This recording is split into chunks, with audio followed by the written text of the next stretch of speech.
Well, Kurt Warner played in the National Football League for the St. Louis Rams, the New York Giants, and the Arizona Cardinals. He was one of the best undrafted players of all time, after all. Got the Super Bowl MVP and went to the Super Bowl again with the Arizona Cardinals after taking the greatest show on turf, the Rams, there. And in 13 career playoff games, he ranks first in all-time completion percentage, 66.5%, and that's without even being able to throw the Detroit Lions' Calvin Johnson. And Kurt Warner is on the other end of our line right now. Welcome to the program. Thank you. Good to be on. What do you just to speak locally for a minute here? What do you make of Calvin Johnson, the way he plays, and would you? Obviously, you would love to have thrown to him, I think. Well, yes, I think any quarterback would love to throw to a guy like that. I think the thing that's most impressive is that you expect him every time out to do those kinds of things. So you see teams double him in crazy situations. You see them roll their coverages to him every time out. Yet still, he's got an opportunity to break the all-time record for receiving yards. It just continually impresses me, the kind of plays that he makes, not just jumping up over a guy, but being able to run great routes, being able to go across the middle, being able to run after the catch. I mean, extremely impressive for a guy his size with that athleticism to be able to do it week in and week out like he has. I guess, when you say that they double and triple team him, and yet he's still able to break the record, this speaks to the quarterback, Matthew Stafford, or does it? Could anybody be throwing the ball to Calvin like that? I mean, I think a lot of people could be throwing it to him, but I love Matthew Stafford. He's a guy, I think he brings some unique talents. He's got an amazingly strong arm. He's more of a gunslinger, so he gives Calvin some opportunities that a lot of quarterbacks probably wouldn't give him.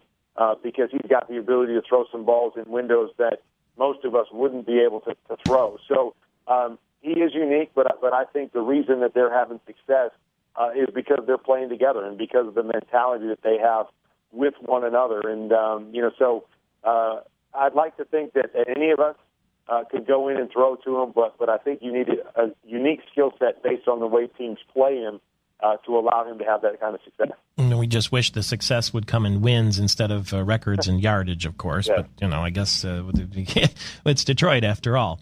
Steve Mariucci coached here for a while, and he's good buddies with Tom Izzo, who was a viewer of this program. And I'm reading here that it was Steve Mariucci back at the Packers when you were bidding for a job against, Mark Brunell and Brett Favre and Ty Detmer. I mean, it's pretty competitive stuff. That Steve Mariucci told you had a lot of potential, but you weren't ready for the NFL. Do you hold that against him to this day? I still hold it against him. Now that I work with him on the NFL Network, I remind him almost weekly that he's the guy that cut me and almost kept me out of the league. So we have a lot of fun with it. But Coach is right.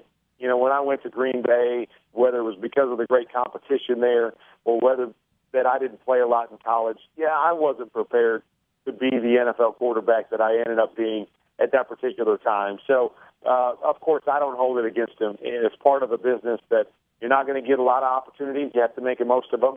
And I didn't do that when I was in Green Bay, and I was fortunate that I got a second chance to be able to do that in St. Louis and beyond. Well, he's enjoying wine country now and all the rest of it. But he was only here in Detroit for a short time. But we had hoped for better things from him. But nevertheless, we see him from time to time, and he's a very nice and fun fellow. The Super Bowl is going to be in New Orleans this year. I presume you'll be there. Are you pleased with what happened in terms of the Saints with the bounty and the fact that they took the coach out for a year and then now we're sort of wrestling with the fallout of that? Was it justified? Was it not? I really don't know. As a player and even being kind of named in the scandal. Yeah, they were after you, right? I mean, you were one of the guys they were trying to knock out. I was one of the guys named, but, I really haven't given it much of a thought, whether it was that situation or probably any other game I played in my career. I believe the other team was trying to knock me out of the game, feeling like if they knocked me out or if they hit me a lot, it would give them a better chance to win. So, I didn't really worry about it so much. I don't really know all the details, so I can't really speculate on whether the decisions that were made were right or wrong. I leave that up to the powers that be that have more information on it than me. But as a former player, I don't really worry about it. When I played against those guys, I never felt like anything was malicious. Anything that was done to hurt me. So they were competitive. They played hard.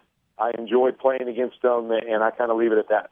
You know, Grand Rapids, one of our affiliate stations here, WTKG, is in Amway country there, and I see that you're partnering with Amway's Neutralite brand, and there are a lot of kids that pretended they're Kurt Warner in places like St. Louis and down in Arizona and all around the country, in fact, went back and played flag football and pretended to be you, and now you're partnering with Amway to make it possible for us to play with stars? Exactly. Every year with my foundation, we have a fundraiser called the Ultimate Football Experience, where we bring in past and present NFL greats to quarterback different corporate teams or fan teams. And as you mentioned, our presenting sponsor is Amway Neutralite, and they're giving fans a couple opportunities to join us in March in Arizona for this awesome event. If you go to facebook.com/NeutraliteUS, you can enter for a chance to win and be one of the lucky fans that comes out and joins myself, maybe some other Hall of Famers or some current NFL greats, and as a once-in-a-lifetime experience. If you took an average person and put them behind an NFL team and let them play one play at quarterback, and let's say you're going to have them throw a slant pattern or an out pattern or something, would they get demolished? They would get demolished. It would give them a whole new appreciation for what the NFL is all about. I mean, I even tell people now that I'm retired that I sit on the couch and I think it looks easy. And I know it's not easy, but it's so much easier when you're watching on TV than you're actually out there playing, and the speed of the game and the size of these guys. So it would be kind of a fun. It'd be kind of like a fun reality show to put people out there for one play and see what happens. It sure would. Well, thanks for sharing it with us, and all the best to you. Travel safely. Kurt Warner, Super Bowl MVP, the greatest undrafted player perhaps in NFL history, and it's Amway's Neutralite brand, as you heard, for the ultimate football experience. And the ultimate defensive player, Ray Lewis, is going to be the next to retire after the playoffs this year. Baltimore Ravens 13-time Pro Bowler. In his 17th NFL season, he's had trouble with injuries this year, and so he's going to play it out, probably play his last home game against the Indianapolis Colts. Ray Lewis joins the ranks of Kurt Warner. It's Michael Patrick Shields.